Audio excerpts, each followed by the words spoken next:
Chào mừng quý vị đến với series nghiên cứu và chia sẻ cuộc đời, giáo pháp và ảnh hưởng vĩ đại của Đức Thích Ca Mâu Ni. Đây là một dự án được thực hiện với mong muốn đưa ánh sáng trí tuệ và từ bi của Đức Phật đến gần hơn với mọi người. Trong series này, chúng ta sẽ cùng nhau khám phá trọn vẹn lộ trình giải thoát của Ngài. Phần 1. Sự ra đời của Thái tử Siddhartha và quyết định đại xuất gia lịch sử. Phần 2. Hành trình khổ hạnh và sự phát kiến về trung đạo dẫn đến giác ngộ. Phần 3. Nội dung cốt lõi của giáo pháp tứ diệu đế và bát chánh đạo. Phần 4. Ý nghĩa của sự kiện nhập niết bàn và di sản vĩnh cửu của Ngài. Mời quý vị cùng chúng tôi bắt đầu hành trình đầu tiên với phần 1, Thái tử Siddhartha và sự đại xuất gia. Kính chào quý vị thính giả, hôm nay chúng ta cùng nhau bước vào một hành trình tâm linh và triết học vĩ đại, thông qua bài nghiên cứu cuộc đời, giáo pháp và ảnh hưởng vĩ đại của Đức Thích Ca Mâu Ni.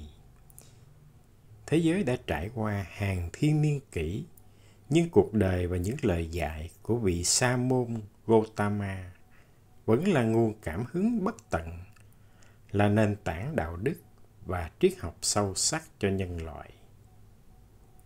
Trong series bài nói này, chúng ta sẽ không chỉ đơn thuần thuật lại tiểu sử, mà còn đi sâu vào phân tích bối cảnh lịch sử, nội dung giác ngộ và di sản vĩnh cửu mà Ngài để lại. Phần đầu tiên, chúng ta sẽ khám phá Thái tử Siddhartha và quyết định đại xuất gia, bước ngoặt lịch sử từ một người thừa kế vương vị trở thành một hành giả không nhà. Xin mời quý vị cùng lắng nghe.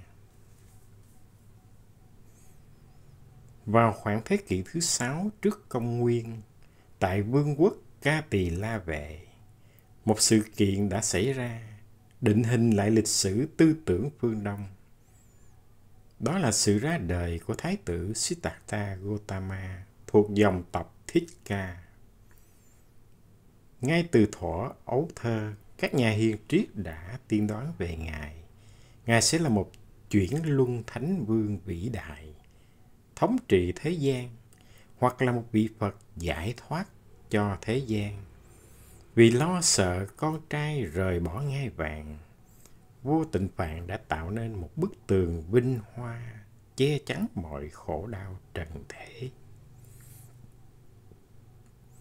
Thái tử lớn lên trong cuộc sống vương giả tuyệt đối, được giáo dục toàn diện về văn hóa, triết học và võ nghệ.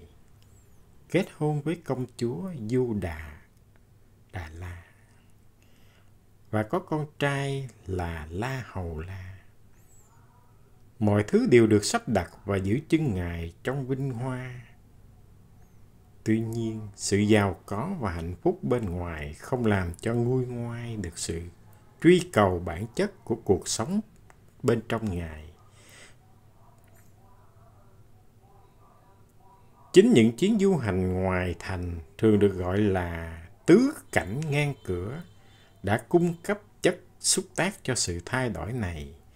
Lần lượt chứng kiến một người già yếu, một người bệnh tật và một xác chết, Thái tử nhận ra một chân lý phũ phàng: khổ là bản chất không thể tránh khỏi của mọi kiếp người.